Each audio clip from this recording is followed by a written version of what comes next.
Kakaahon lamang niya ng swimming pool nang salubungin siya ng kanyang ina at may dala itong tray ng pagkain. Oh, ma, bakit nagabala pa kayong dalhan ako ng pagkain rito? Andiyan naman po si Manang Fe. Ayos lang anak, nababago na rin ako sa kwarto. Puro na lang ako higa. Gusto kong mag-relax at mag-shopping. Sige ma, pero sasamahan ko na kayo para sure na safe ka. Huwag mo na akong alalahanin, Harvey. Kaya ko naman ng sarili ko. Pero kung gusto mo talaga akong mapasaya, mag-asawa ka na at bigyan mo ko agad ako ng apo. Bigla siya napaubo sa sinabing yun ng kanyang ina.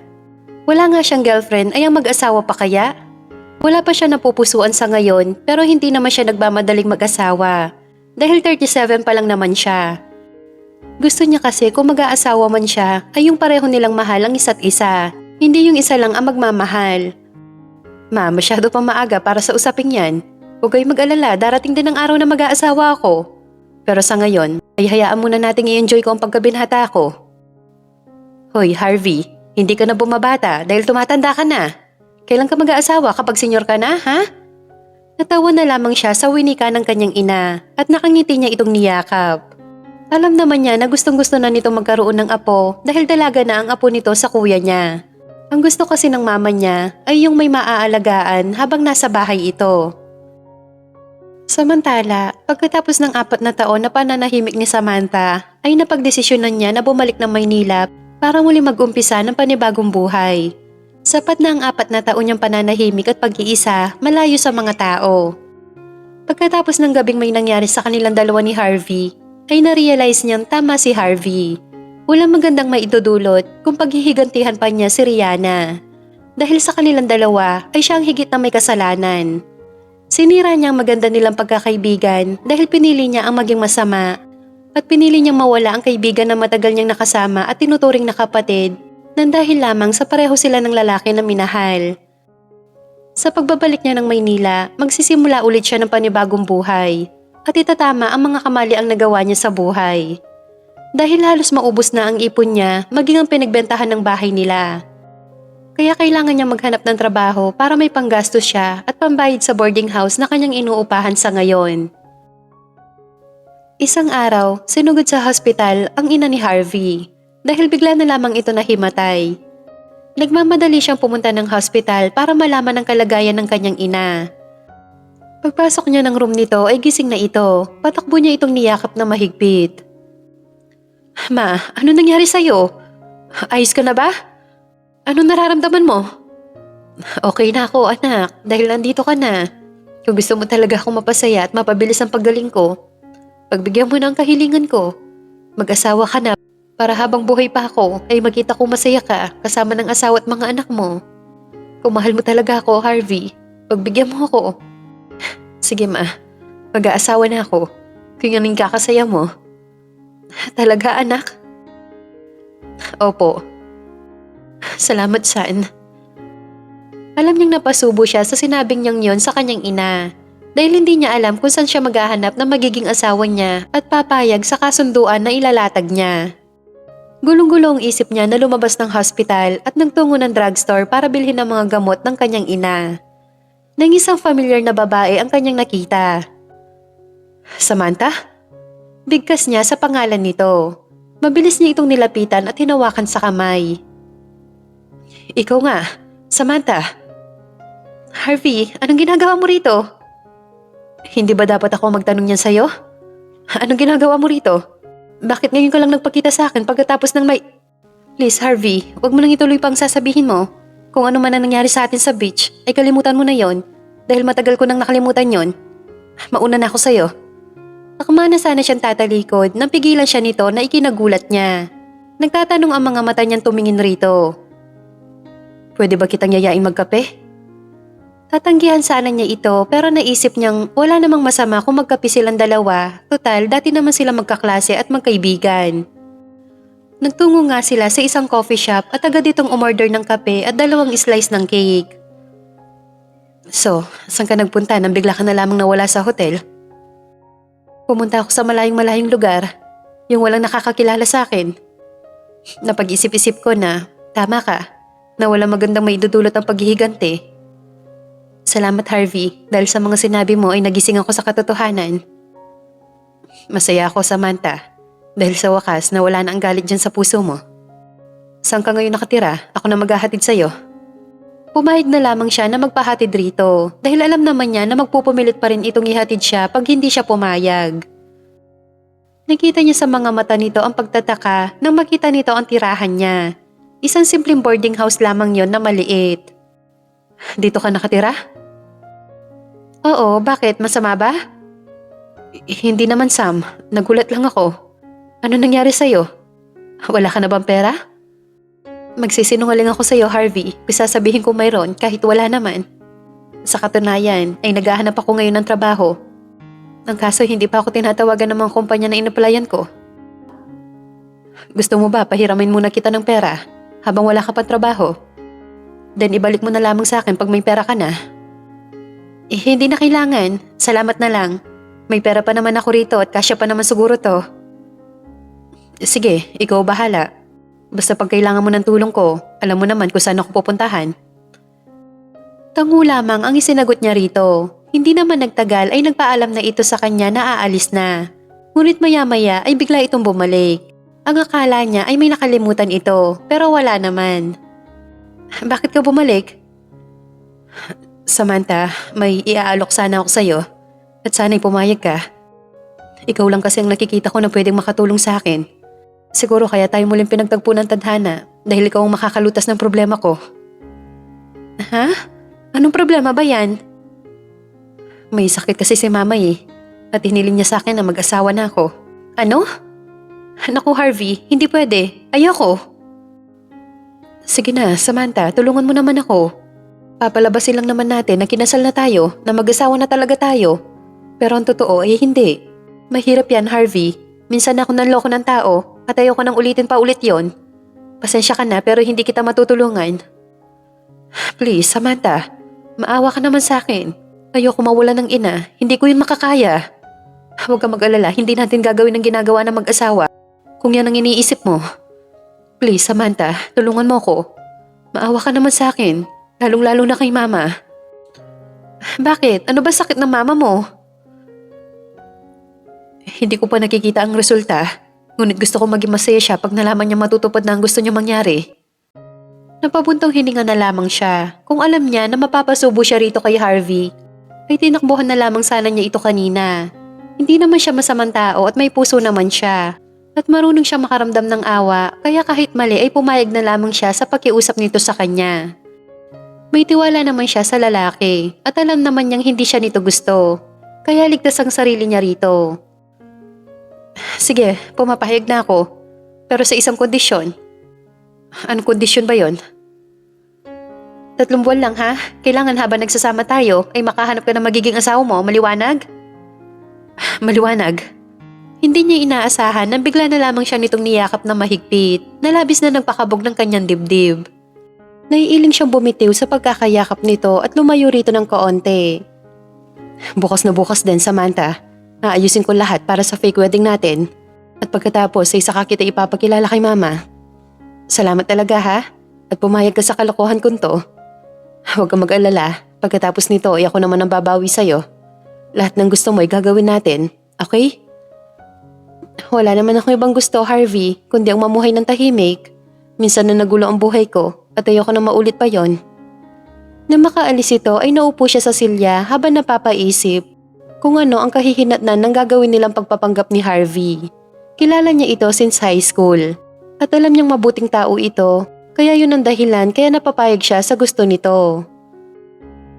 Samantala, pagbalik ni Harvey ng hospital ay wala na doon ang kanyang ina. Nalabis niyang pinagtaka dahil iniwan niya ito kaninang natutulog at hindi naman ganoon katagal siyang nawala. Tumawag siya sa bahay nila at napag-alaman niyang nakauwi na pala ang kanyang ina. Nagmamadali siyang umalis ng hospital at umuwi ng bahay para kausapin ng kanyang ina. At hikayatin na muling bumalik ng hospital dahil baka kung ano pa ang mangyari dito. Manaman, bakit kayo umalis ng hospital? Saglit lang ako nawala. Ayoko na doon, anak. Pakiramdam ko tuloy, totoong magkakasakit ako. Anong sinasabi ninyo? Hindi ko kayo maintindihan. Wala naman talaga akong sakit, anak. Ginawa ko lamang yon para mapapayag ka mag-asawa na. At ngayon na pumayag ka na ay wala nang bawian yon, ha? Napapakamot na lamang siya ng ulo at hindi alam ang gagawin dahil napasubo na siya sa kanyang ina. Nagkunwari lang pala ito na himatay para palabasin na may sakit ito, nang sa ganon ay mapapayag siya sa gusto nito. Gusto niya magalit rito pero hindi naman niya magawa. "Ma naman, bakit niyo nagawa sa akin to?" "Yan lang kasing naiisip kong dahilan para mapapayag ka." "Sorry na anak. Ano, kailan ang kasal?" Ngumiti pa ito sa kanya nang nakakaloko na lalong nagpadagdag sa kanyang inis. Kung hindi lang talaga niya ito ina at mahal ay baka kanina pa siya sumabog sa galit at inis rito. Hindi na lamang niya sinabi kay Samantha ang natuklasan dahil baka umurong pa ito sa usapan nila. Nagbayad siya ng judge na siya magkakasal sa kanilang dalawa. Tuwang-tuwa ang kanyang mama nang ipakilala niya rito si Sam at sa tingin niya ay agad na nagkapalagayan ng loob ang dalawang babae. Makalipas ang 1 linggo ay ginanap nga ang kanilang fake wedding sa mismong garden ng bahay nila. Iilan lamang ang inimbita nila dahil hindi naman yung totoong kasal. Pagkatapos ng kasal nila ay napagkasunduan nilang dalawa na tumira sa iisang bahay para mas lalong mapaniwala ang kanyang ina na totoong mag-asawa nga sila. Isang bungalow house yon na sakto lamang ang laki at may 3 kwarto. Kumpleto ito sa kagamitan at maaliwalas ang kapaligiran. "Dito tayo titira habang mag-asawa pa tayo." "Correction, kunwaring mag-asawa." "Yan nga ang sabi ko. Gusto ko magkatabi tayo sa isang kwarto. Dahil alam ko ang ugali ni mama. Bigla-bigla na lamang yung nasusulpot. Mabuti na yung handa lagi tayo." "Okay, sige. Pero sa sahig ka matutulog ha?" "Hindi. Matigas sa sahig. Baka hindi ako makatulog. Tsaka hindi ako sanay doon." "Alangan naman ako matulog sa sahig. Okay ka lang ba ha? Ako ang babae, kaya dapat ako ang nasa kama at ikaw ang nasa sahig." "Pamamahay ko to, kaya ako ang masusunod." "Baka nakakalimutan mo. Kung hindi dahil sa akin, baka nasa hospital pa ang mama mo." Lumapit siya ng kama at kinuha ang isang unan at kumot. Inihagis niya ito kay Harvey. Kamunti kang pantamaan ang mukha nito sa lakas ng pagkakahagis niya rito. Humiga na nga siya ng kama at matutulog na sana nang biglang dumilim ang buong kwarto. "Uy, Harvey, bakit mo pinatay ang ilaw? Buksan mo, dali!" "Hindi kasi ako makakatulog kapag maliwanag." "Hindi rin ako makatulog kapag madilim. Buksan mo na yung ilaw para matulog na tayo." "Hindi pwede." "Sabi buksan mo, dali!" "Hindi nga pwede. Kanina ikaw ang nasunod na dyan sa kama matulog at ngayon ako naman, okay? Good night." Hindi siyang tumayo at naglakad patungo sa switch ng ilaw nang pigilan siya nito. "Hindi mo nga pwedeng buksan yan." "Pwede ba, Harvey? Bitawan mo nga ako." "Bubuksan ko ang ilaw dahil inaantok na ako. Gusto ko na matulog. Kung gusto mong may ilaw, edi doon ka matulog sa kabilang kwarto. Tapos ang usapan." "Bakit ba ang kulit mo, ha, Samantha? Ako may-ari ng bahay na to, kaya ako masusunod." "Sige, gusto mong masunod? Edi aalis na lamang ako. Bahala ka mabuko sa mama mo." Ubod ng lakas niyang hinawi ang kamay nito nakahawak sa kanya at muli siyang bumalik ng kama. Ihiga na sana siya nang hilain siya nito, dahilan para sabay silang mabuwal sa kama. Nagkatitigan silang dalawa at walang may gustong kumurap. Rinig na rinig niya ang malakas na pagtibok ng kanyang puso at hindi niya alam kung para saan yon. Mahabang katahimikan ang namayani sa kanilang dalawa hanggang sa naramdaman niya ang isang kamay nito na humahaplos sa kanyang muka na nagdulot ng kiliti sa kanya. Gumalaw ito at dahan-dahang inilalapit nito sa kanyang muka ang muka nito. Oh no, anong ginagawa niya? Ahalikan ba niya ako? Pero bakit? Mga katanungan niya sa kanyang isipan habang pinapakiramdaman kung ano nga ba ang gusto nitong gawin. Ilang tangkal na lamang ang layo ng kanilang mga labi at konting lapit na lamang nito sa kanya ay magdidikit na ang mga labi nila. Sa hindi malaman dahilan ay bigla na lamang siyang pumikit at hinintay na dumikit ang mga labi nito. Pero ilang minuto na ang nakalipas ay wala pa rin siya mga labing nararamdaman. Gustong-gusto na niyang dumilat dahil baka pinagtatawanan na siya nito. Ngunit ayaw naman niyang isipin nito na hinihintay niyang halikan siya. Pinili na lamang niya ang manatiling nakapikit. Samantala, hindi alam ni Harvey kung anong gagawin, kung hahalikan ba niya ito o hindi. Nakita niya kasi bigla na lamang itong pumikit nang malapit na magdikit ang mga labi nila. At hanggang ngayon ay nakapikit pa rin ito. Iniisip niyang kaya ito nakapikit hanggang ngayon dahil naghihintay pa rin itong halikan niya. Ano bang gagawin ko? Kung hahalikan ko naman siya, ay baka magalit siya. Dahil wala naman yun sa usapan namin. Bahala na nga. Pinaglandas niya ang kanyang mga daliri sa makinis nitong muka hanggang sa marating niya ang manipis at mapupula nitong mga labi. Nawarin nagaanyayang halikan niya. Dahan-dahan niyang dinampian ng halik ang mga labi nito hanggang sa ang damping yon ay naging mapusok at mapaghanap. Ilang sandali pa ay naramdaman niya ang pagtugon nito sa mga halik niya na naging hudyat para mas lalo itong lumalim. Kapwa sila hinihingal na maghiwalay ang mga labi nila at bigla na lamang silang nagkatitigan. Walang may gustong magsalita sa kanilang dalawa. Nananatili lamang silang tahimik habang magkalapit pa rin ang mga katawan nila na habang tumatagal ay may nabubuhay na init. Nang makabawi siya ay akma na sana siyang tatayo dahil baka hindi na niya mapigilan pa ang kanyang sarili at maangkin pa niya ito. Ngunit sa gulat niya ay bigla na lamang siyang halikan ng dalaga. At sino siya para tanggihan ang mga halik nito? Alam niya sa kanyang sarili kung saan sila dadalhin ng init ng kanilang mga katawan. Kaya kahit hindi pwede, ay mukhang hindi na niya mapipigilan pa ang sarili na may maganap sa kanilang dalawa sa gabing yon. Huli na nang ma-realize ni Samantha kung saan sila papunta ni Harvey. Dahil kapwa na silang walang saplot, pikit mata na lamang siya nagpaubaya rito. Dahil aminin man niya sa hindi, ay nagugustuhan rin ng katawan niya ang nangyayari sa kanilang dalawa ngayon. Ni hindi niya maintindihan ang kanyang sarili. Wala naman siyang gusto rito, pero wala siyang lakas ng loob na tutulan ito sa nais nito maganap sa kanilang dalawa. Nagising siya sa sinag ng araw na tumatama sa kanyang muka, at akma sana siyang babangon nang maramdaman niya na may mga kamay na nakayakap sa kanya. Nang angatin niya ang kumot, ay nakita niya ang mahimbing na natutulog na si Harvey. Nakasiksik ito sa kanya habang nakayakap ng mahigpit.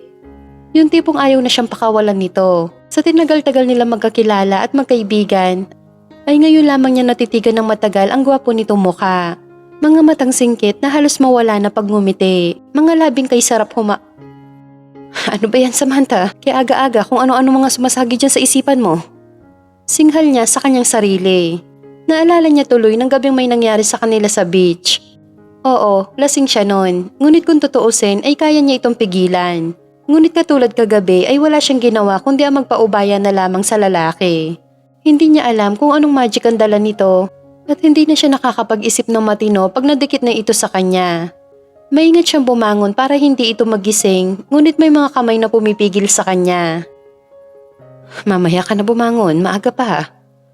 Ano maaga ka dyan? Tanghali na kaya? Muli siyang kumilos para bumangon, ngunit muli siya nitong pinigilan at sa pagkakataong yon ay bigla na lamang siya nitong dinaganan na siyang kinailang naman niya. Bakit, Sam? Naiilang ka ba sa kalagayan natin? Oo. Nauutal niyang tugon rito. Hindi ito sumagot, bagkus narinig niya ang mahina nitong pagtawa. Anong nakakatawa? Ikaw kasi. Ngayon ka pa ba maiilang sa akin? 2 beses na may namagitan sa atin dalawa. Dapat maging komportable ka na sa akin. O mas tamang sabihin, dapat maging komportable na tayo sa isa't isa. Pwede ba, Harvey? Tigilan mo ko dyan sa pangaasar mo. Hindi porke may nangyari sa atin, pwede pang maulit yon. Dahil malabong mangyari pa ulit yon. Siguro kaya may nangyari sa atin kagabi. Dahil normal lamang yun sa isang babae at lalaki. Really, Samantha? Bakit? Hindi mo ba nagustuhan ng mga... Huwag mo nang ituloy kung ano man yung sasabihin mo. Muli niyang narinig ang mahinang pagtawa nito. Pero sa pagkakataong yon ay may nakita siyang kakaiba sa mga mata nito. Mabilis siyang tumayo habang ginawa niyang balabalang kumot sa kanyang hubad na katawan. Pero sa pagkagulat niya ay bigla na lamang itong hinila ni Harvey. Dahilan para lumantad rito ang kanyang kahubaran. Nagmamadali niya niyakap ang sarili at inis itong hinarap. Ano ba? Nananadya ka ba, ha? Kalma lang, Sam. Hindi mo naman kailangan pang itago sa akin yan. Dahil nakita ko na yan lahat. Nanlalaki ang mga mata niya sa sinabing yun ng lalaki. Pero ang mas lalong nagpalaki sa kanyang mga mata nang tumayo ito at hindi man lamang nag-abalang takpan ang katawan. Bagkus proud pa ito naglakad papuntang banyo. Naiiwan siya ng gigigil sa lalaki. Ngulang hiya, hindi man lang nahiya sa akin. Akala naman niya ang ganda ng katawan niya, hindi naman. Pweh! Dahil wala silang katulong sa bahay na yon, kaya nag-order na lamang siya ng pagkain online para may makain sila ng tanghalian. Pagkatapos kumain ay umalis ang binata. Ni hindi man lamang nagpaalam sa kanya. Ewan ba niya pero nakaramdam siya ng pagkainis rito. Nang sumapit ang takip silim ay nagpunta siya ng kusina. Tinignan niya kung ano ang maluluto. May nakita siyang pork chop sa freezer, nilabas niya yon at binabad para lumambot. At dahil nga hindi siya marunong magluto, kaya nanood muna siya kung paano magluto ng pork chop with sauce. Matagal na siya nag-aaral magluto pero palaging palpak. Hindi niya makuha ang tamang timpla ng putahing gusto niyang lutuin. Kaya kung minsan ay nawawala na siya ng pag-asa na matututo pa siyang magluto. Ngunit ngayon ay muli siyang susubok kaysa naman magutom siya. Ayaw naman niyang humingi ng pera kay Harvey dahil nahihiya siya baka kung ano pa ang isipin nito. Tinikman niya ang lasa ng niluluto at sa tingin naman niya ay mukhang okay na. Kaya pinatay na niya ang apoy at nagahin na siya. Hindi niya alam kung anong oras ito darating kaya mauuna na siyang kumain rito. Dahil kanina pa siya nagugutom. Habang magana siyang kumakain ay narinig niya ang tunog ng sasakyan nito. Kaya nagmamadali siyang tinapos na ang pagkain at sinalubong ito. Nakita niya maraming bitbit ito ng mga paper bag at mukhang galing ito ng grocery. Dumaan ako ng supermarket, nag-grocery ako ng mga kailangan natin dito sa bahay. Nag-take out na din ako ng pagkain natin. Yun na lang hapunan natin. Kumain na ako. Ha? Anong kinain mo? Nagluto ako. Bakit? Sa tingin mo ba hindi ako marunong magluto? Bakit? Hindi nga ba? Ewan ko sa'yo. Nakahanda na sa lamesa ang pagkain mo kung gusto mong kainin ng niluto ko. Pero kung hindi naman, ayos lang naman sa akin. Iniwan na niya ito sa baba at umakyat na siya para maligo. Kanina pa kasi siya init na init at nanlalagkit. Samantala, napawaw naman si Harvey na makita ang niluto ni Samantha. Naupo siya at nag-umpisa ng sumubo. Hindi siya ganun kasarap pero pwede ng pagtiyagaan. Pagkatapos niyang kumain ay siya na ang nagsalansan ng mga pinamili niya dahil mukhang wala nang balak bumaba pa ang dalaga. Nang matapos siya ay saka lamang siya umakyat ng kwarto nila. Nagulat pa siya na makita itong mahimbing nang natutulog. Napangiti siya bigla nang maalala ang nangyari sa kanila nang nagdaang gabi. Dahil ito pa mismo ang nagbigay hudyat sa kanya para tuluyan siyang makalimot sa kanyang sarili. Lalaki lamang siya at madaling madarang, lalo na kung babae ang gagawa ng first move. At sino siya para tanggihan yon? Alam naman niyang wala yun sa usapan nila kaya kahit papaano ay nakokonsensya siya dahil lumabag siya. Nagtuloy siya ng banyo at nagpa siyang maligo. Nasa kasarapan siya ng pagligo nang bumukas ang pintuan. At si Samantha ang iniluwa noon. Nakapikit pa ang dalawang mata ng dalaga. Natatawa siyang pinagmasdan ng dalaga. Hanggang sa umupo ito ng toilet bowl ay nakapikit pa rin ang mga mata. Aliw na aliw siyang pinagmamasdan ito. Nang bigla itong dumilat at nang makita siya ay bigla na lamang itong nagsisisigaw. At upang mapatahimik ang dalaga ay agad niyang tinakpan ang bibig nito. Ngunit tinanggal yun ng dalaga at muling sumigaw ng pagkalakas-lakas. Wala na siyang maisip na ibang paraan para mapatahimik ito kundi ang halikan na lamang ang dalaga. Mabilis niya itong siniil ng halik na labis nitong kinagulat. Kaya nagpapapalag ito, ngunit kalaunan ay huminto rin. At naramdaman niya ang pagtugon nito sa mga halik niya. Binuhat siya ni Harvey habang magkahinang pa rin ang mga labi nila. Maingat siya nitong inihiga sa malambot na kama. Natutuwa ito dahil ramdam niya na pareho sila ng gustong mangyari ng mga sandaling yon. At sa pangatlong pagkakataon ay muli siya nagpaubaya kay Harvey. Ngunit sa pagkakataong yon ay hindi lamang isang beses siya nito inangkin, kundi higit pa sa inaasahan niya. Maaga pa lamang ay gumising na siya at naligo bago bumaba. Napansin niya habang nagbibihis siya ay ang dami niyang pasa sa katawan at alam niya kung saan yun galing. Kaya napagdesisyonan niya na magsuot ng damit na mahaba ang manggas at pinatungan pa niya ito ng blazer para balot na balot siya. Habang nagluluto siya ng agahan ay bigla na lamang may mga kamay na pumulupot sa kanya. At alam niya kung sino ang may-ari ng mga kamay na yon. Binitawan niya ang hawak na sandok at pinatay ang kalan tsaka niya ito hinarap. Ano ba, Harvey? Bitahon mo nga ako? Good morning, Mrs. Angeles. Malambing nitong bati sa kanya. Ewan kung tama ba ang dinig niya o nabingi lamang siya. Bumitiw ito sa pagkakayakap at humarap sa kanya. Na magtama ang mga mata nila ay may naramdaman siyang kakaiba na hindi niya maipaliwanag kung ano yon. Bitawan mo ko, Harvey. Kailangan ko pang tapusin itong niluluto ko. Pwede bang ikaw na lang gawin kong almusal? Biglang namula ang kanyang mukha sa tinura nitong yon. Pakiramdam niya ay sobrang pula nito. Winaksi niya ang kamay niya para makalayo rito. Dahil mahirap na baka ipagkanulunan naman siya ng kanyang sariling katawan sa lalaki. Ang mabuti pa ay maupo ka na roon. Ituloy ko lang itong niluluto ko. Malapit na itong maluto. Pag-iiba niya ng usapan ngunit hindi ito natinag sa kinatatayuan. Pag gusto natili ito nakatitig sa kanya na mas lalong ikinapula ng kanyang muka. Gusto mo ba mag-dinner tayo mamaya? Pagkatapos ng trabaho ko? Ha? Niyayaya mo ako mag-dinner? Bakit? Anong bakit? Siyempre para maiba naman at nang makalabas ka naman ng bahay. Dahil simula na lumipat tayo rito ay hindi ka pa lumalabas. Wala naman kasi akong pupuntahan. Siguro tsaka na lamang ako lalabas pag tinawagan na ako ng mga kumpanyang pinag-applyan ko. Bakit hindi ka na lang sa kumpanya magtrabaho para magkasama tayo? Naku, hindi na Harvey. Tama na yung pinatira mo ako rito. Huwag ka na mahiya pa, Sam. Tinulungan mo ako sa problema ko. Kaya tutulungan din kita sa problema mo. Okay lang, Harvey. Huwag mo na akong alalahanin pa. Kaya ko to. Please, Samantha. Pagbigyan mo na ako. Pasasalamat ko to sa'yo. Wala na nga siya nagawa kundi ang pumayag sa gusto nito. Pagkatapos nilang kumain ng almusal ay umalis ka agad dito para pumasok ng opisina. Isa siyang magaling na engineer.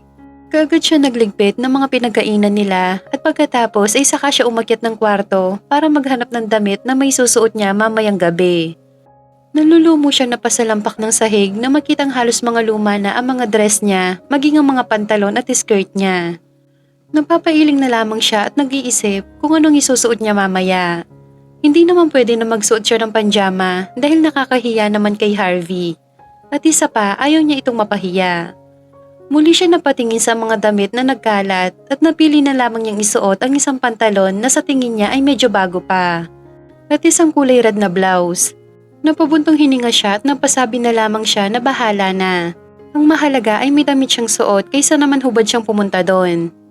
Pagpatak ng 5:30 ng hapon ay tumawag ito sa kanya at sinabing susunduin siya nito ng 7 p.m. Kaya maghanda na siya. Sige Harvey, bye. Ngunit bigla nitong pinigilan ang balak niyang pagbaba ng phone at mukhang may sasabihin pa ito sa kanya. Bakit?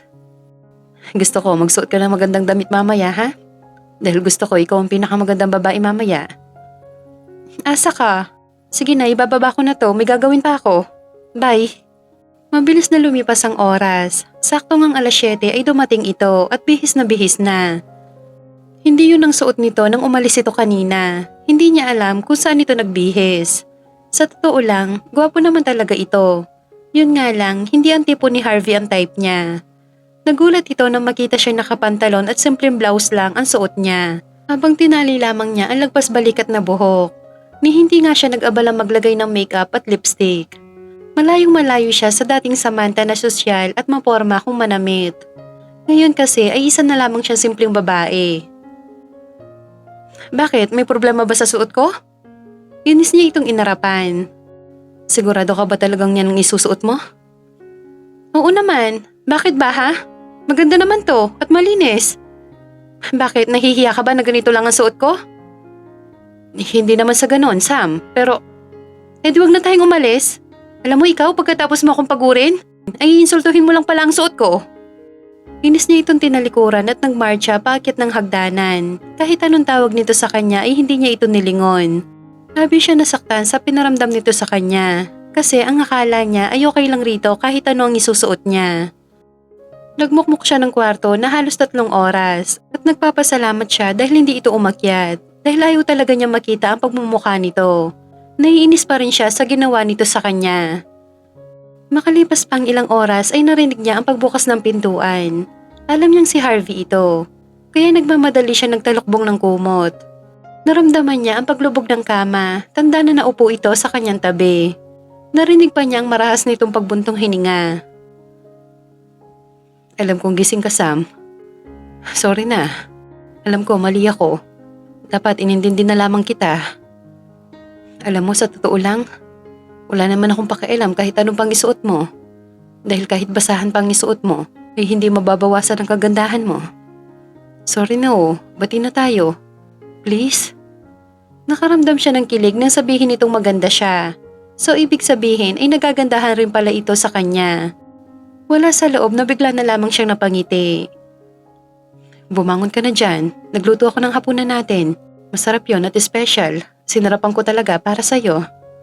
Ilang sandali pa ay bigla na lamang nitong hinila ang kumot. Pagkatapos ay naramdaman niya ang mabango nitong hininga na ngayon ay tumatama sa kanyang muka. Natatakot siyang dumilat dahil alam niyang magkalapit lamang ang mga mukha nila. Maya-maya pa ay hinawakan nito ang kamay niya at pinisil-pisil yon. Ayaw mo talagang bumangon? Sige ka. Pag hindi ka bumangon dyan, hahalikan kita. Mabilis pa sa 4:00 na dinilat niya ang kanyang mga mata at sakto sa pagdilat niya ay ang gwapo nito mukha ang kanyang nasilayan. Subukan mo lang na halikan ako. Makakatikim ka sa akin. Makakatikim ng ano? Ng sampal. Tama, ng sampal. Ay, sayang. Ang akala ko pa naman ay, Hoy Harvey, ang dumi ng isip mo. Ikaw naman, hindi ka na mabiro. Sige na, bumangon ka na para makakain na tayo. Or kung gusto mo, huwag na tayong kumain. Dito na lang tayo. Sa tingin mo? Ewan ko sa'yo. Hindi niya akalain na marunong pala itong magluto at dahil doon ay napahanga siya. Sa araw-araw na lumilipas, pakiramdam niya ay napapalapit na ang loob niya sa binata. Labis na hindi niya inaasahan. Isang araw, dumalaw ang ina ng binata sa bahay nila at marami itong dalang mga pagkain. So, kumusta naman kayo rito? Samantha, kamusta ang pagsasama ninyo ng anak ko? Okay naman po kami, ma. Buti po't napadalaw po kayo. Namimiss ko kasi itong gwapo kong anak eh. O ano na, Harvey? May nabuo na ba kayong dalawa? Po? Ano po nabuo? Eto namang si Sam, parang yun lang ay hindi pa alam. Ang ibig ko sabihin ay kung nakabuo na ba kayo ng baby at kung magiging lola na ba ako? Bigla siya natahimik sa tinura ng ina ng binata. Oo, aaminin niya kahit siya man ay matagal na niyang pangarap na magkaroon ng anak, na maging isang ina. Para maging ganap na babae siya, ngunit hindi pwede dahil baog siya. Kahit gabi-gabi pa na may mangyari sa kanilang dalawa ni Harvey ay walang mabubuo na bata. Oh, Samantha, bakit bigla ka natahimik dyan? Kasi naman ma, minamadali mo kami. Napaiktad pa siya nang akbayan siya ni Harvey at idikit ang katawan nito. Hindi naman nagtagal at umalis na ang ginang. Kakalabas lamang niya ng banyo nang pumasok ng kwarto si Harvey. Nakita pa niya na palunok ito nang makita siya nagbibihis. Simula kasi ng panay-panay na may mangyari sa kanilang dalawa ay naging palagay na ang loob niya rito. Hindi na siya nakakaramdam ng hiya sa binata. Kahit hindi man sila totoong mag-asawa, ay alam niya sa sarili na napapalapit na ang loob niya dito. At bukod doon ay natutunan na rin niya itong mahalin. Ngayon na kaunti panahon na lamang ang natitira para sa kanilang dalawa ng binata ay gusto niya itong sulitin para baunin ng masayang alaala. Yumakap sa likuran niya ang binata kaya napaharap siya. Pasensya ka na kay mama. Hayaan mo, hahanap lang ako ng pagkakataon at sasabihin ko sa kanyang totoo na hindi mo siya mabibigyan ng apo dahil sa kalagayan mo. Sabihin mo na lahat, Harvey. Maging ang pagpapanggap natin na mag-asawa tayo dahil 1 buwan na lang ang natitira sa usapan natin. Harvey, may nahanap ka na ba na magiging asawa mo? Yung mahal mo talaga. Pakiramdam niya na mga sandaling yon habang binibigkas sa mga katagang yon ay may kung anong sakit siyang naramdaman. Mahal na niya si Harvey kaya masakit na magkakalayo na silang dalawa. Kumalas ito sa pagkakayakap sa kanya at tumingin ng seryoso sa mukha nito. Gusto mo na ba talaga matapos tong pagsasama natin? Hindi siya nakakibo sa tinura ng binata na natili lamang siya nakatingin sa mukha nito. Kasi ako ang tatanungin mo, ay ayoko nang matapos sa mga sandaling magkasama tayo. Kung papahayag ka, Sam, tutuhanin na natin to. Dahil masaya tayo at yun ang importante. Hindi pwede yon, Harvey, na porke masaya tayo ay pwede na tayong magsama, na pwede na tayong maging isang pamilya. At bakit hindi pwede? Ang nagsasama lamang bilang isang pamilya ay yung mga taong tunay na nagmamahalan at yung kayang bigyan ng babae ang asawa niya ng anak. Mabuti kang tao, Harvey, at alam kong balang araw ay matatagpuan mo rin ang babaeng yung mamahalin, yung kukumpleto sa'yo at hindi ako ang babaeng yon. Bigla itong yumuko at nag-iwas ng tingin sa kanya. Kung siya lang ang masusunod, oo, gusto niya itong makasama, pero hindi pwede dahil may sarili itong buhay. Hindi naman maaaring magsama sila sa iisang bubong na siya lang ang nagmamahal rito. Simula ng pag-uusap nilang yon ay naramdaman niya naging malamig na ang pagkikitungo ng binata sa kanya. Hindi na rin ito tumatabi sa kanya sa pagtulog dahil sa isang kwarto na ito natutulog. Bagay na labis niyang kinalungkot. Sa umaga naman ay hindi na din ito kumakain ng almusal dahil maaga pa lang ay umaalis na ito at sa gabi naman ay palagi na lang late kung umuwi. Gusto niya itong kausapin at tanungin kung may problema ba silang dalawa. Kung galit ba siya sa kanya, para alam niya kung paano hihingi ng sorry. Ngunit nauunahan siya ng takot, kaya mas pinili na lamang niya ang manahimik at hintayin ang araw na lilisanin niya ang bahay na yon. Ng mga sumunod na araw ay nakaramdam ng kakaiba sa kanyang katawan ang dalaga. Nagiging antukin siya at matakaw kumain. Yung tipong kakakain lamang niya ay gutom na naman siya. Kung ano ang makita niya ay gusto niya kaagad kainin. Tulad ngayon, nanonood siya ng cooking show sa TV. Pakiramdam niya ay naglalaway na siya sa niluluto ng host na sinigang na maya-maya sa miso. Yung kalamnan niya ay nangangasim na. Nagmamadali siyang pinatay ang TV at nagdesisyon lumabas at pumunta ng supermarket para bumili ng isdang maya-maya. Gusto niyang lutuin yon at kainin dahil takam na takam talaga siya. Masayang masaya siya na makita ang isdang hinahanap. Bumili siya nito ng 2 kilo at pagkatapos ay bumili din siya ng mga sangkap na kakailanganin. Pagkarating niya ng bahay ay agad niya ito niluto at nang maluto ito ay agad niya ito nilantakan. Busog na busog siya dahil naparami siya ng nakain. Namimiss na ng binata ang mga pagkakataong masaya sila ng dalaga. Ilang linggo na kasi niya itong iniiwasan. Simula nang napag-usapan nila ang tungkol sa nalalapit nilang paghihiwalay. Nasaktan kasi siya nang sabihin ng dalaga na hindi ito ang babaeng para sa kanya. Ang balak niya kasi ay totohanin na nila ang kanilang pagsasama. Gusto niya itong pakasalan, yung totoong kasal talaga. Ngunit hindi pa nga siya tapos magsalita, ay kaagad itong tumanggi, bagay na kinagalit niya rito. Kaya hindi niya kinakausap ang dalaga at hindi sinasabayang kumain. Sinasadya niyang maagang umalis at late na kung umuwi para tulog na ito. Mukhang okay lang naman sa babae dahil hindi naman siya kinakausap. At yun ang isa pa sa kinagagalit niya sa dalaga. Mabilis na lumipas ang buwan at ito na ang araw ng paghihiwalay nilang dalawa. Nalulungkot siya dahil hindi na talaga bumalik ang dating pakikitungo ng binata sa kanya. Ayaw niyang umalis na hindi sila okay. Kaya pagkatapos niyang iimpake ang mga gamit, ay gusto niyang magluto ng isang espesyal na hapunan. Bilang pasasalamat at bilang pamamaalam na rin. 3 putahe ang kanya niluto na ulam at nag-aral pa siya na mag-bake ng cake para may dessert sila. At bukod doon ay gumawa rin siya ng salad. Habang inihahanda niya yon ay lakas loob niya itong tinawagan. Hello Harvey? Pwede ba na maaga kang umuwi mamaya? Hindi ko alam kung makakauwi ako na maaga dahil busy ako. Bakit? May kailangan ka ba sa akin? Wala naman. Gusto ko lang kasing sabay tayong mag-dinner. Ilang linggo na rin kasi na hindi tayo sabay kung kumain. Kung busy ka, okay lang, ihintay na lamang kita umuwi. Okay.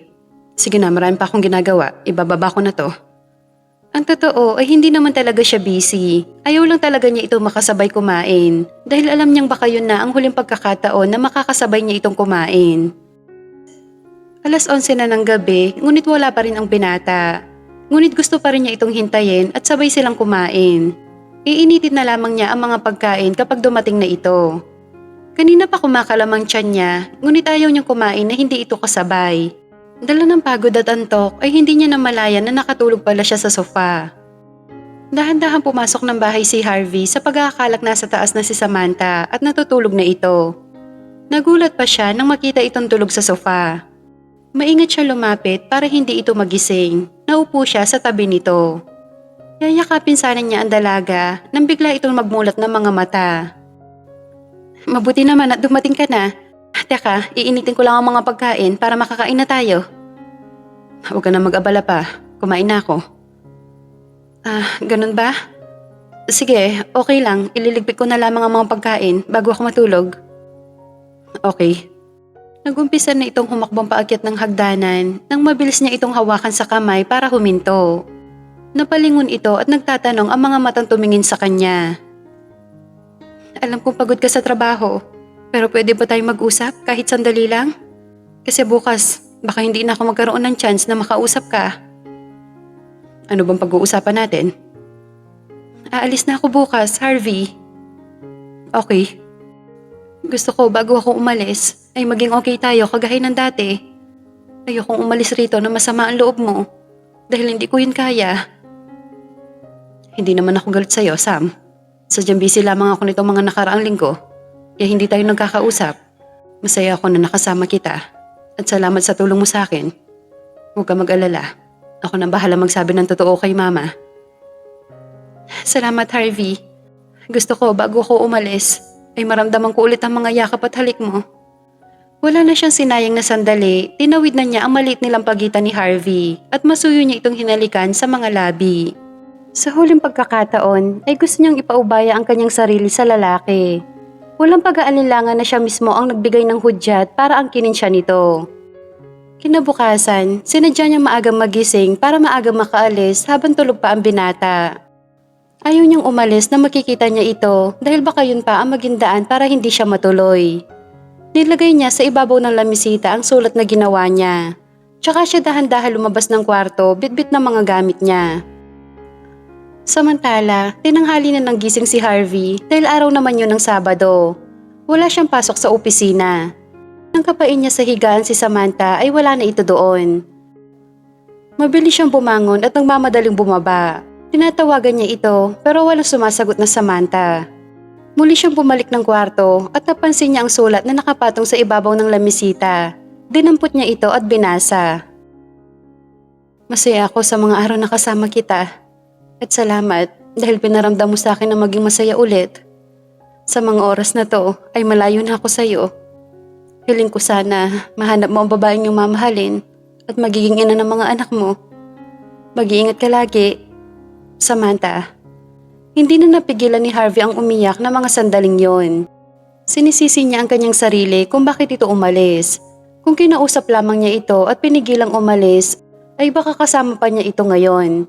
Hindi sana siya ngayon malungkot at mag-isa sa bahay na yon.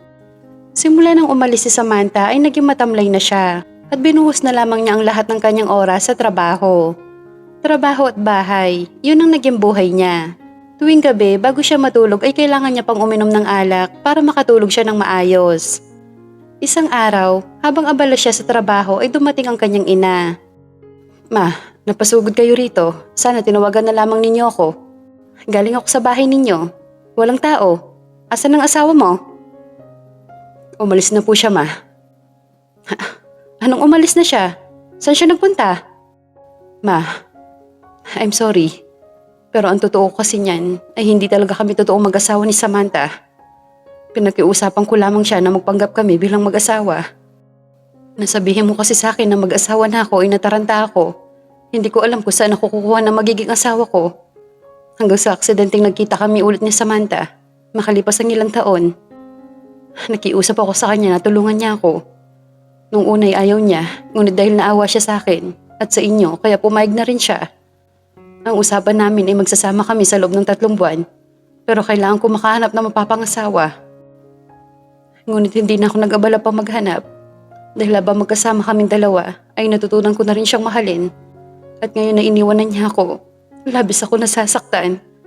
Dahil hindi ko man lang nasabi sa kanya na mahal ko siya. Patawarin mo ko, anak, kung naging makasarili ako. Kung ang sarili ko lamang ang iniisip ko. Hindi ko naisip na buhay mo yan na ikaw ang dapat na masunod. Patawarin mong mama, ha? Hayaan mo, babawi ako sa'yo, anak. Ipapahanap ko si Samantha. At pangako, babalik ko siya sa'yo. Kahit hindi na, ma. Dahil hindi naman niya ako mahal. Tsaka hindi naman totoo ang kasal namin. Binayaran ko lamang yung judge na nagkasal sa amin. Nagulat pa siya nang bigla na lamang itong tumawa at ngumiti sa kanya ng kailapad. Sorry ulit, anak. Hindi ko pala sa'yo nasabi na totoong kasal ang nangyari sa inyo ni Samantha. Dahil totoong judge ang nagkasal sa inyo. Po, paano nangyari yon? Ang pagkakaalam ko ay hindi siya totoong judge. Ako ang nagsabi nun sa kanya dahil alam kong gagawin mo yon, kaya inunahan na kita. So, ibig sabihin, totoong mag-asawa kami ni Samantha? Totoong asawa ko siya? Oo, anak. Kaya magtulungan tayong dalawa na mahanap natin siya. Nang sa ganon, ay magsama na kayo ng masaya at mabigyan niyo na ako ng apo. Ma, tungkol dyan, ay hindi ka namin mabibigyan ng apo. Dahil baog si Samantha. Pero huwag kang mag-alala, ma. Marami namang paraan para magkaanak kami. Ayos lang yun, anak. Naintindihan ko. At tama ka. Maraming paraan para magkaanak kayo. Nayakap na lamang niya ang kanyang ina sa labis na tuwa. Buong akala niya ay peke ang kasal nilang dalawa ni Samantha. Yun pala ay hindi. Dahil napakasigurista ng kanyang ina. Wala siya makapanggalit rito bagkus labis na saya. Samantala, sa kagustuhan niyang tuluyang makalayo kay Harvey, ay bumalik siya sa dating isla na tinirahan niya ng ilang taon. Dahil iyon lamang ang lugar na hindi sila magkikita ni Harvey. Gamit ang natira niyang pera ay ginawa niyang tindahan ang harap ng inuupahan niyang bahay. Nagtinda siya ng mga lutong ulam at maging ng mga kakanin. Mabuti na lamang kahit papaano ay marunong na siya magluto. Nakatulong sa kanya ang panonood niya sa social media at maging sa mga cooking show na pinapanood niya nang nandoon pa siya sa bahay ni Harvey.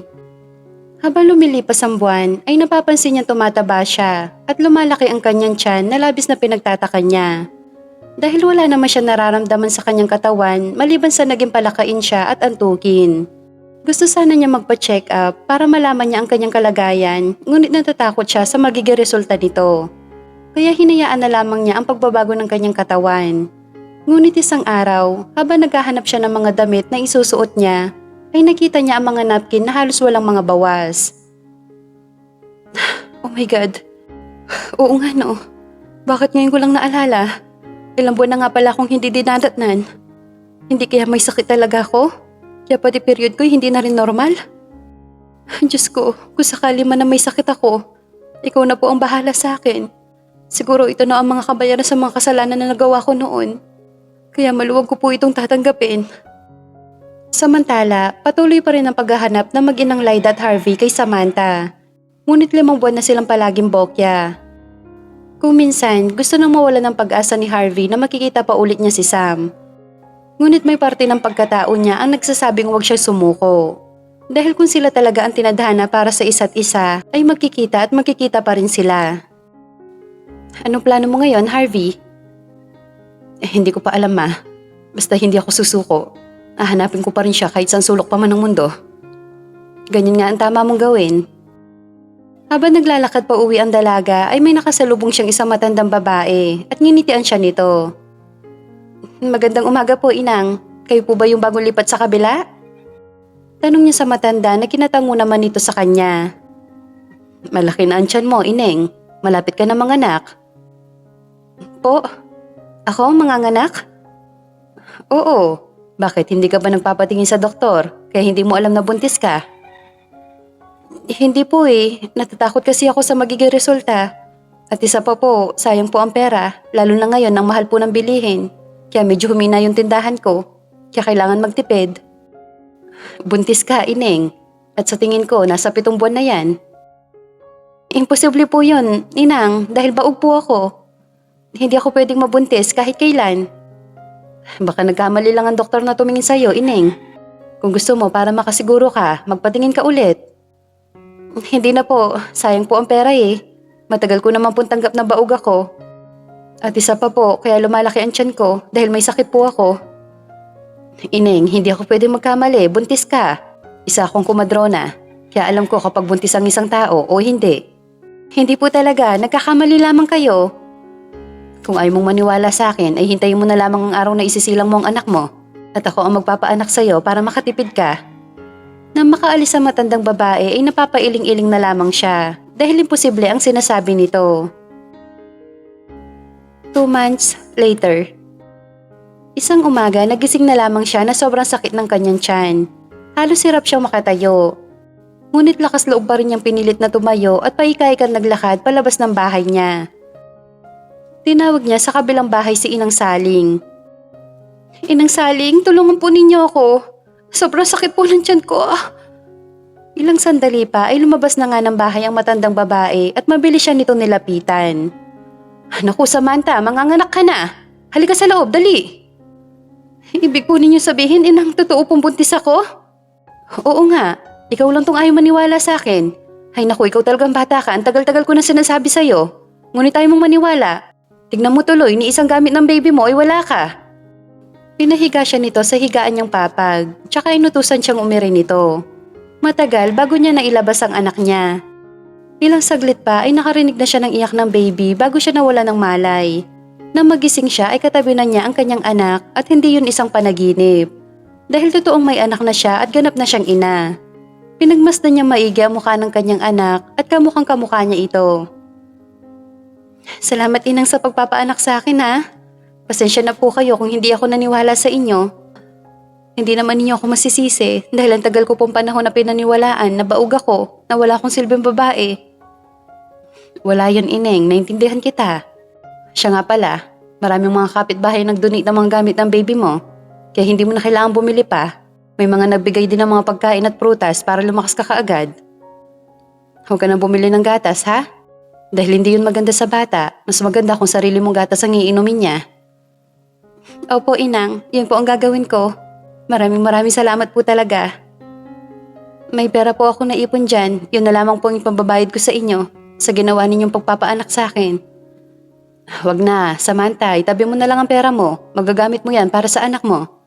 Sobra-sobra ang pasasalamat niya sa matanda sa tulong nito sa kanya at maging ng mga kapitbahay niya dahil sa mga gamit na pinamigay ng mga ito sa anak niya.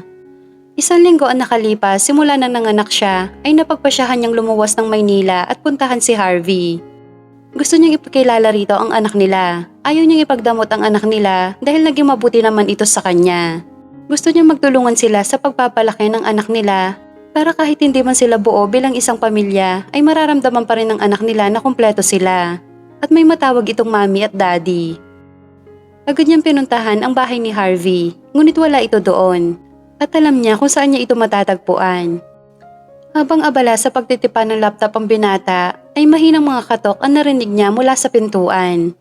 Ang sekretary pala niya ito. Sir, may babae po na naghahanap sa inyo sa labas. Babae? Sino daw? Samantha Gomez daw po. Pakiulit nga ang sinabi mong pangalan. Samantha Gomez po sir. Papapasukin ko ba? Sa sobrang saya niya ay hindi na niya nagawa pang sagutin ito. Nakangiti siyang tumango rito at mabilis na inayos ang kanyang suot. Kailangan maging gwapo siya sa paningin ni Sam at wala na siyang sasayangin na sandali. Sasabihin niya rito na mahal niya ito at totoong mag-asawa talaga sila. Hindi nagtagal ay bumukas ang pintuan at abot-abot ang kanyang kaba habang hinihintay ang pagpasok ni Samantha. Kumurap-kurap pa siya na makita itong pumasok at may kargang baby. Samantha, tanging nasambit na lamang niya dahil ang atensyon niya ay nasa karga nitong bata. Pasensya na Harvey kung biglaan ang pagpunta ko rito at pasensya na din kung may istorbo kita. Walang problema. Salamat naman at nagpakita ka na sa akin. Ang tagal kitang hinahanap at hanggang ngayon ay hinahanap pa rin kita. Ako? Hinahanap mo ko? Bakit? Dahil kailangan kita, Sam. Kailangan kita sa buhay ko. Nakita niya sa mukha nito ang pagkalito sa sinabi niya. Alam ko nagkamali ako. Dahil sa halip na kausapin kita noon ay iniwasang patuloy kita. Mali ako dahil hinayaan kong umalis ang babaeng mahalaga sa akin. Ang babaeng nagpapasaya sa akin at nagpapatibok ng puso kong to. Samantha, mahal kita. Matagal na. Talaga, Harvey? Mahal mo din ako? Grabe, hindi ko ito inaasahan. Kung alam ko lang na mahal mo pala ako, ay hindi na sana ako umalis pa. Mahal din kita, Harvey. Samantha, hindi mo lang alam kung gaano mo ako napasaya ng sobra. Patawarin mo ako kung naging duwag ako na aminin sa'yo ang tunay ko nararamdaman. Naunahan kasi ako ng takot. Takot na baka hindi mo rin ako mahal. Takot na baka pagtawanan mo lamang ako. Ganoon din ang naramdaman ko, Harvey. Kaya ito ang nangyari sa atin. Nagkalayo tayo ng ilang buwan. Pero ngayon na nandito kami, ay babawi tayo sa isa't isa. Susulitin natin ang mga araw na hindi tayo magkasama. Oo, Samantha. Yun ang gagawin natin. Pero sandali, kaninong anak ang dala-dala mo? Ang cute niya at parang kamukha ko. Baby natin to, Harvey. Anak natin? As in, natin dalawa?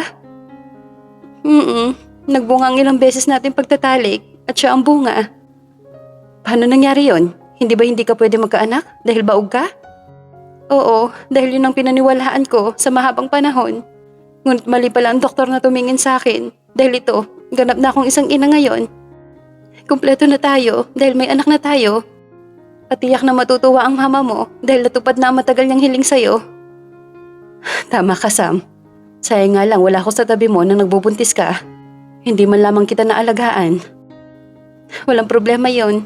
Marami ka pang pagkakataon na bumawi sa amin ng anak mo. At isa pa, kahit ilang anak pa, ay kaya na kitang bigyan. Bigla na lamang natawa si Harvey sa tinurang yun ni Samantha. Ikaw talaga ang pilya mo. Sige ka, huwag mo akong hahamunin. Baka higit pa sa inaasahan mo ang gusto ko. Kahit ano pa yan, Harvey, ay nakahanda ako. Kinuha ni Harvey ang hawak niyang baby at kitang-kita niya sa mukha nito ang labis na saya. Agad silang nagtungo sa bahay ng mama nito para ipakilala ang apo. At tama nga sila, sobrang saya nga ng ginang na makita at mahawakan ng anak nila. At hindi pa nga nag-iisang buwan ang apo nito, ay aba humihirit na naman sa kanila ng apo. Ngunit sa pagkakataong yon ay hindi lamang isa, kundi 10 daw. Nagkatawanan na lamang silang dalawa ni Harvey sa gusto ng mama nito. Ilang linggo lamang ang nakalipas ay agad nilang pinabinyagan si Baby Sunshine. Sunshine, dahil ito ang magsisilbi nilang liwanag sa buhay. Kinagabihan, habang nakahiga sila ay hindi nila maiwasan na magbalik tanaw sa mga nangyari at kung saan sila nag-umpisa. Akalain mo yun? Ang tagal na panahon na inakala mong hindi ka magiging ganap na isang ina dahil sa kalagayan mo. Ngunit tignan mo ngayon, may Baby Sunshine na tayo at maaari pa yung madagdagan. Tama ka, Harvey. Kahit ako man ay nagulat din sa himalang nangyaring to. Kung himalaman to, labis-labis ang pasasalamat ko sa Diyos dahil binigay niya ang matagal ko ng hiling. Himala nga ba talaga? O baka naman ako lang talagang hinihintay mo? Hindi kaya? Hay naku, nag-uumpisa ka na naman dyan sa mga kalokohan mo. Hindi pa pwede, kaya matulog ka na dyan. Bakit? Wala naman akong sinasabi na gusto ko ah. Ewan ko sa'yo. Kilala kita, kaya tigil-tigilan mo ako dyan, ha? Okay po. Ito na, tatahimik na. Wait, bago ko makalimutan, may hindi pa pala ako nasabi sa'yo. Ano naman yon? Huwag mo sabihin sa akin na nakabuntis ka ng ibang babae habang wala ako rito. Yan talaga ang una mong naisip, ha? Kung sasabihin ko ba sa'yo na meron, anong gagawin mo? Masasaktan ako ng sobra dahil mahal kita at sinabi mo rin na mahal mo ko, kaya yun ang panghahawakan ko. Pero kung sakali mo na mangyari talaga yan, ay nakahanda akong bigyan ka ng isang pagkakataon para sa pamilya natin. Salamat, Samantha. Ngunit hindi yun mangyayari dahil ikaw lang ang babaeng mamahalin ko, ngayon at magpakailanman. Talaga lang ha? Oo nga. Kung ganon, bakit hindi mo pa ako pakasalan bago pa mag-1 taon si Sunshine? Kasal na kaya tayo, matagal na. Sorry, nakalimutan ko. Kamakailan ko lang kasi nalaman mula kay mama. Natutuong kasal pala ang nangyari dahil judge talaga ang nagkasal sa atin. Imagine, wala tayong kaalam-alam sa bagay na yon. Ang akala ko ay 1 beses lang ako maiisahan ni mama. Yun pala ay hindi dahil napakautak ng mama kong yun. Ano yung isa na sinasabi mo na naisahan ka rin ng mama mo? Ganito kasi yon. Ang akala ko ay may sakit siya. Kasi nga 'di ba, sinugod pa siya ng hospital. Yun pala, gimmick lang pala niya yon. Para mapapayag ako mag-asawa na. Bago tayo nagkita at alokin ka ng kunwaring kasal, ay alam ko na noon na walang sakit si mama. Hindi ko lang sinabi sa'yo kasi baka hindi ka pumayag. Aba, yun pala ang kwento ha? Pasalamat ka, natutunan kitang mahalin dahil kung hindi, naku, may paglalagyan ka talaga sa akin. Kung ganon, salamat mahal ko. I love you ng maraming-marami. Gagawin ko lahat para maging masaya ka sa piling ko at hindi ka magsisisi na minahal mo ko. Ako din, Harvey. Gagawin ko ang lahat para mapasaya ka. Magiging mabuting asawa at ina ako sa inyo. Gagawin ko ang lahat para hindi mawala ang pagmamahal mo sa akin. Hindi na yun mawawala rito sa puso ko, Samantha. Dahil pangalan mo lamang ang sinisigaw nito at wala nang iba. Okay? Okay na okay, mahal ko. Ang sarap pala sa pakiramdam pag tinatawag mo ako mahal. Mahal, lapit ka rito, may ibubulong ako sa'yo. Dali. Agad naman siya lumapit rito, ngunit sa gulat niya, bigla na lamang siyang nitong hinalikan sa mga labi niya. Sobra niyang namiss ang mga halik nito, kaya walang pag-aatubili na tinugon niya ito ng isang mainit na halik. Na maghiwalay ang mga labi nila, ay nakangiti itong tumingin sa kanya. Mahal ko, sundan na natin kaagad si Sunshine. Agad-agad? Oo, para mas marami, mas masaya. Masaya pag maraming anak para maingay sa loob ng bahay. Sige, pero pag-iisipan ko muna ha. Sa ngayon, kailangan na nating matulog dahil kanina pa talaga ako inaantok. Good night, mahal kong asawa. I love you. I love you too, mahal ko. Natulog kaming may malapad na ngiti sa mga labi dahil alam naming wala nang pwedeng makapagpahiwalay sa amin ni Harvey dahil matibay ang pagmamahalan namin. Handa na kaming harapin ang mga susunod na bukas basta magkasama kaming dalawa at ng anak namin. Tinupad ko nga sa kanya ang sinabi ko na magiging mabuti akong asawa sa kanya at ina ng mga anak namin. Sa kanila mag-ama lamang nakatuon ang aking atensyon dahil gusto ko silang pagsilbihan. Eksaktong pag-isang taon ni Sunshine nang isilang ko naman ang pangalawa naming baby. Na agad niyang sinunod sa kanyang pangalan. Sa paglipas ng mga araw, buwan at taon habang lumalaki ang apat naming mga anak, ay napatunayan ko kung gaano ako kaswerte kay Harvey. Nabiguman ako minsan at naligaw ng landas, tinama naman yun ni Harvey. Dahil si Harvey ang tamang landas na tatahakin ko kasama ng mga anak namin. 30 years later. Habang masaya kami nagkikipaglaro sa mga apo namin, ay naalala namin noong kabataan namin. Noong una naming pagkikita ni Harvey na sa bata kong edad, ay marunong na akong magsuplada sa kanya. Lola, bakit po kayo nakangiti? Wala apo, may naalala lamang ang lola mo. Naalala niya noong kabataan namin, paano sobrang taray niya. Sadya nga mapagbiro ang tadhana, dahil ang akala mong tao na hindi mo mamahalin ay yun pala ang nakatadhana para sa'yo. Kahit matanda na sila Samantha at Harvey, ay hindi pa rin nawawala ang pagmamahalan nila sa isa't isa, maging ang kanilang sweetness. At papatunayan nila na walang hangganan ang kanilang pagmamahalan.